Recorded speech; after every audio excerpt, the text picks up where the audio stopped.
A Bar at the Folies. One of the most critically renowned paintings of the 19th century modernist movement is the French painter Édouard Manet's masterwork, A Bar at the Folies. Originally belonging to the composer Emmanuel Chabrier, it is now in the possession of the Courtauld Gallery in London, where it has also become a favorite with the crowds. The painting is set late at night in a 19th century Parisian nightclub. A barmaid stands alone behind her bar, fitted out in a black bodice that has a frilly white neckline, and with a spray of flowers sitting across her décolletage. She rests her hands on the bar and gazes out forlornly at a point just below the viewer, not quite making eye contact.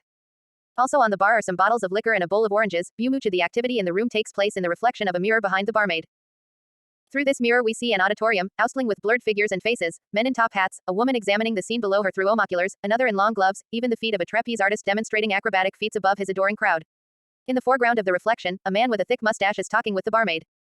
Although the Folies Bergère was an actual establishment in late 19th century Paris, and the subject of the painting was a real barmaid who worked there, Manet did not attempt to recapture every detail of the bar in his rendition.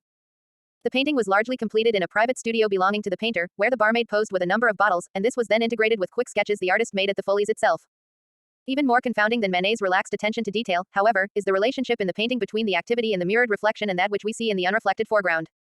In a similar vein to Diego Velázquez's much earlier work Las Meninas, Manet uses the mirror to toy with our ideas about which details are true to life and which are not. In the foreground, for example, the barmaid is positioned upright, her face betraying an expression of lonely detachment, yet in the mirrored reflection she appears to be leaning forward and to the side, apparently engaging in conversation with her mustachioed customer. As a result of this, the customer's stance is also altered. In the mirror, he should be blocked from view as a result of where the barmaid is standing, yet Manet has repositioned him to the side. The overall impact on the viewer is one of a dreamlike disjuncture between reality and illusion. Why would Manet engage in such deceit? Perhaps for that very reason, to depict two different states of mind or emotion.